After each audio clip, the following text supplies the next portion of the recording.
بسم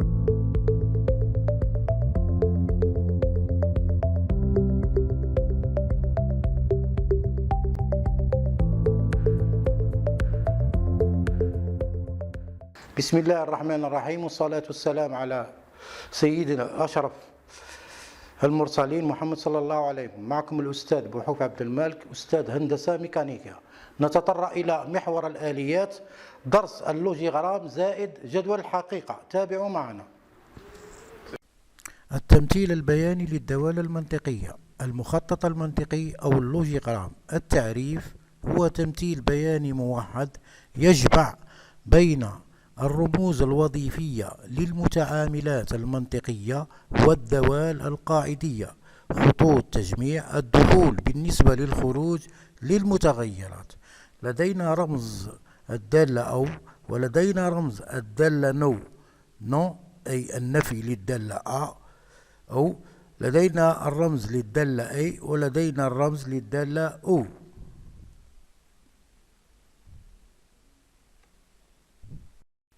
كيفية إنشاء اللوجيغرام. انطلاقا من معادلة الخروج آس، نبحث دائما على المتعامل المنطقي الذي يفرق المعادلة. ننشئ المخطط تدريجيا حتى ننهي مع جميع متعاملات المعادلة. مثال الأول، لدينا أس واحد تساوي أ زائد ب ما بين قوسين في سي بار. سي بار وهو النفي لسي. ناخذ مثلا سي، نضع النفي لسي بار، عندنا الخروج اللي هنا سي بار، ثم نأخذ النصف الثاني من المعادلة هو أ زائد ب.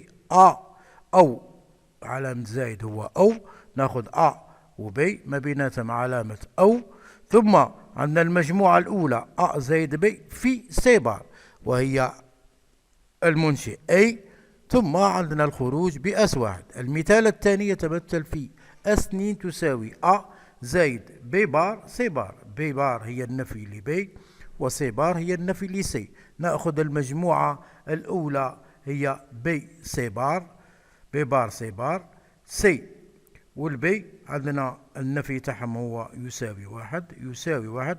الخروج هنا هو سي بار والخروج هنا هو ب بار. ما بيناتهم عملية ضرب هي الرمز اي، وعندنا عندنا ما بينه وبين المجموعة الثانية أو أكبر أو يساوي من واحد. عندنا الخروج أس. الجبر المنطقي أو جبر بول، الجابر دو بول، هو المنطق المستعمل من طرف الأنظمة الآلية لتحليل وترجمة المعطيات، المعلومات والإشارات المحصل عليها. يستعمل هذا الأخير رموز النظام الثنائي 0 و1 للتعبير عن حالتين مختلفتين بالمتغير المنطقي. مثال، الحالة المنطقية 0 خاطئ أو لا أو متوقف أو لا شيء أو مغلق. بالنسبة للحالة المنطقية 1 صحيح، نعم، يعمل، الكل أو مفيش. جدول الحقيقة. تعريف هو الجدول الذي يعطي لنا قيم متغيرات الخروج بدلالة التوفيقات المناسبة لمتغيرات الدخول. عدد التوفيقات للعدد آن متغيرات ثنائية هو 2 أس ن، حيث 2 يمثل الحالات المنطقية 0 أو 1، ونون يمثل عدد متغيرات الدخول. مثال، عدد متغيرات الدخول 1، نحصل عدد التوفيقات 2 أس 1 يساوي 2 وهي 0 أو 1. عدد المتغيرات الدخول 2، نحصل على عدد التوفيقات 2 أس 2 يساوي 4 وهي 0 0 0 1 1 1 1 0. عدد متغيرات الدخول 3، نحصل على عدد التوفيقات 2 أس 3 يساوي 8 وهي 0 0 1 1 1 0 1 0 1 1 0 1 0 0 1 1 1 1 0 وأخيرا 1 0 0. ولدينا طريقة لتمثيل هذه المتغيرات. تمثيل جداول الحقيقة. القاعدة لترتيب توفيقات جدول الحقيقة تعتمد على الترتيب الذي تعرضنا له في النظام الثنائي. العمود الأول تتغير قيمته كل سطر مع أخذ القيمة الأولى 0. العمود الثاني تتغير قيمته كل سطرين مع أخذ القيمتين الأوليتين صفر. العمود الثالث تتغير قيمته كل 4 أسطر مع أخذ القيم الأربعة الأولى صفر، وهكذا إلى غاية ن متغير ثنائي. ملاحظة: متغيرة الدخول A B C، متغيرة الخروج S. لترتيب توفيقات جدول الحقيقة نستعمل ترتيب النظام الثنائي الطبيعي. لترتيب توفيقات جدول الحقيقة نستعمل ترتيب النظام الثنائي الطبيعي. نأخذ مثلا 2 أس 1. عندنا المتغير A هو الدخول، عندنا صفر الحالة صفر أو الحالة 1. بالنسبة للمتغير 2 أس ن، يعني عدد المتغيرات هو A و B 2. 2 أس 2 هي 4 حالات. في الحالة الأولى نضع في الأ 0 1 0 1، في الحالة B نحطوا 0 0 1 1. في الحالة الثالثة تمثيل 3 متغيرات للدخول هي A B C، إذا 2 أس 3 تساوي 8 حالات. في الأ نضع 0 1 0 1 0 1 0 1. في الحالة B نضع 0 1 1 0 1 1. في الحالة C نضع 4 أصفار و4 أحرف. استخراج المعادلات من جدول الحقيقة. من جداول الحقيقة تساوي جمع كل الجداءات S المخرج، حيث تعوض الحالة 1 التي مخرجها يساوي للتوفيقات بالحروف صفر الفيزيائية بالحروف 1، وتعوض الحالة الفيزيائية. مثلا A B C، حالة النفي تاعها هي A بار C بار و B بار. إذا أخذت A صفر A بار تاخذ 1، إذا أخذت A 1 A بار تاخذ 0، إذا أخذت B صفر تاخذ B بار 1، إذا أخذت B 1 تاخذ B بار 0، إذا أخذت C 1 تاخذ C بار 0، إذا أخذت C 0 تاخذ C بار. القواعد المنطقية الأساسية لجبر بول. نبدأ بالجمع المنطقي في التبادلية. عندنا A زائد B تساوي B زائد A. الجداء المنطقي A في B تساوي B في A. التجميعية عندنا A زائد B ما بين قوسين B زائد C تساوي A زائد B ما بين قوسين زائد C.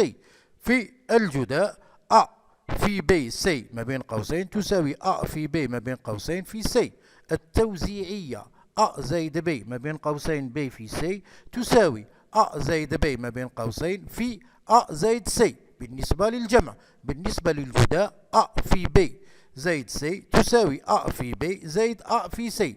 العنصر الحيادي A زائد 0 تساوي A. في الجداء A في 1 تساوي A. عنصر امتصاص A زائد B تساوي 1، A في B تساوي 0. لا أس ولا معامل، A زائد A تساوي A، A في A تساوي A. التكاملية A زائد A بار تساوي 1، A في A بار تساوي 0.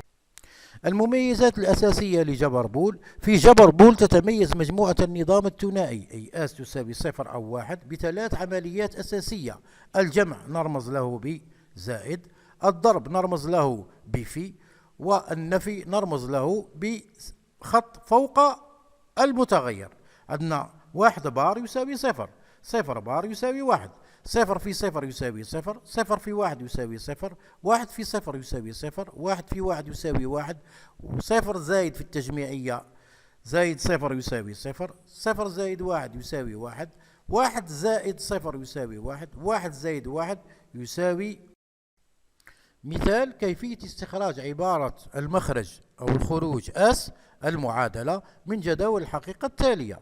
مثلا عندنا لهنا S تساوي 1، في الحالة ما تكون A بار يعني A تأخذ 0 والB تأخذ 0 هو النفي، إذا S تساوي A بار في B بار. في الحالة الثانية نأخذ S تساوي 1 في حالة ما A وB بار وC بار، إذا A هي عادية، B هو النفي ل B، والسي هو النفي للسي، بمعنى أن سي هو اللي هنا ياخذ سي بار لأنه أخذ القيمة 0، والبي ياخذ بي بار لأنه أخذ قيمة 0، والأ لا ياخذ بي بار لأنه أخذ قيمة 1. إذا المعادلة تكون على الشكل الموالي: S واحد تساوي A في بي بار في سي بار زائد المجموعة الثانية. المجموعة الثانية في S تأخذ 1 هي هذه، لهنا ب خدا واحد، سي خدا واحد، والأ خدا واحد.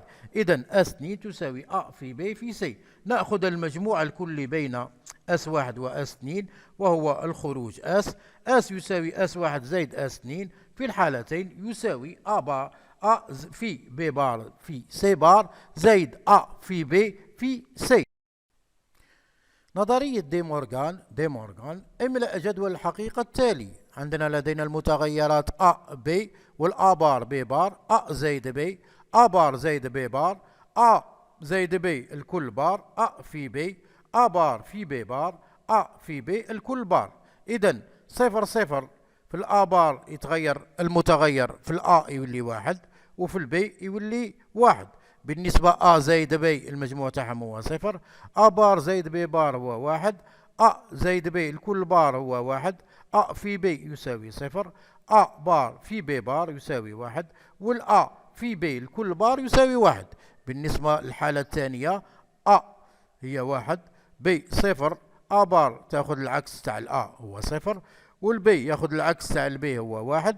إذا أ زائد بي تعطينا واحد. أ بار زائد بي بار تعطينا واحد. أ زائد بي الكل بار يعطينا صفر. أ في بي يساوي صفر. أ بار في بي بار يساوي صفر. والأ في البي الكل بار يساوي واحد. في الحالة الثالثة أ صفر والبي صفر، العكس تاع الحالة اللي قبلها. عندنا أ بار تاخذ واحد والبي بار تاخذ صفر. إذا أ زائد بي تعطينا واحد. أ بار زائد بي بار تعطينا واحد. أ زائد بي الكل بار يعطينا صفر. أ في بي يعطينا صفر. أ بار في بي بار يعطينا صفر.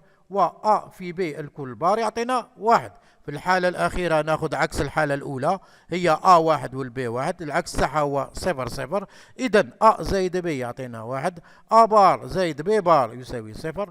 أ زائد بي الكل بار يعطينا صفر. أ في بي يعطينا واحد.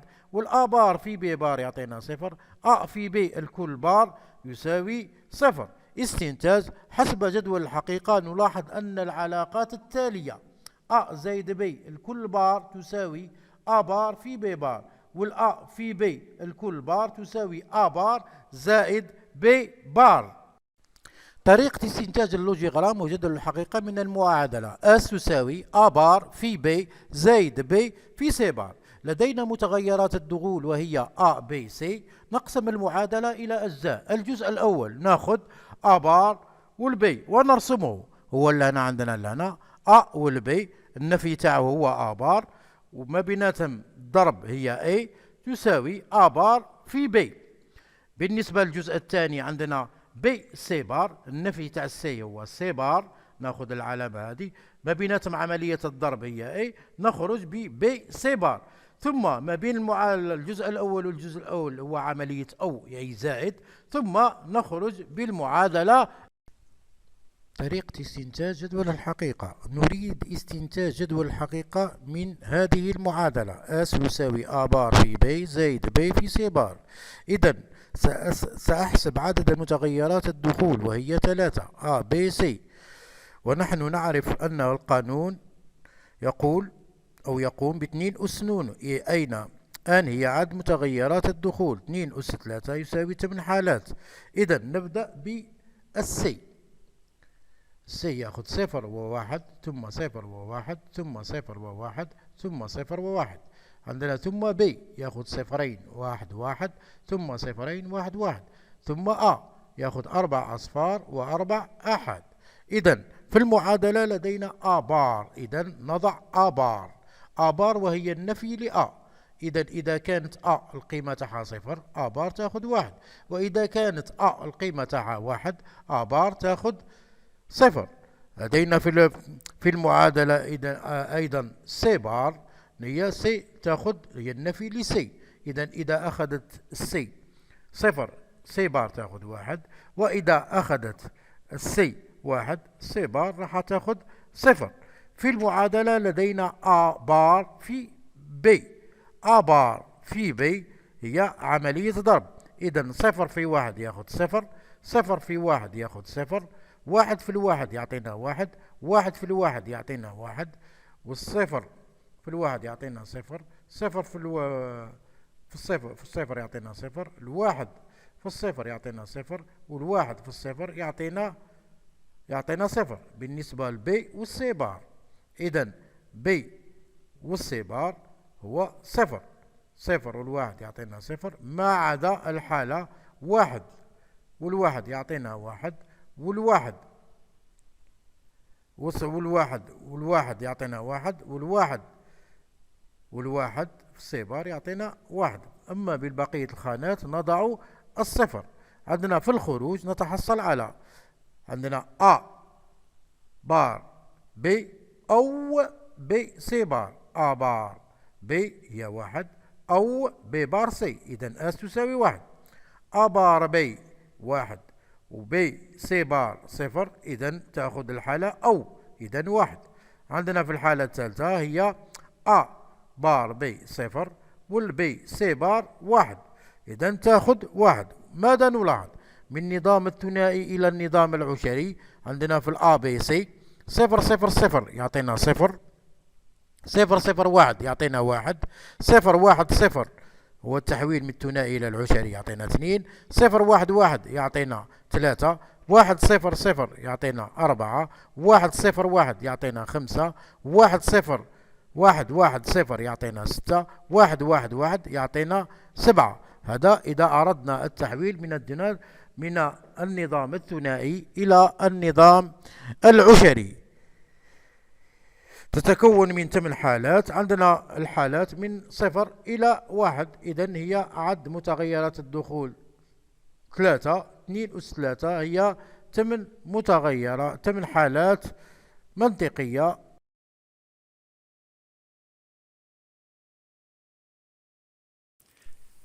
شكرا على المشاهدة. لا تنسوا الاشتراك في القناة، الضغط على الجرس، الإعجاب بالفيديو.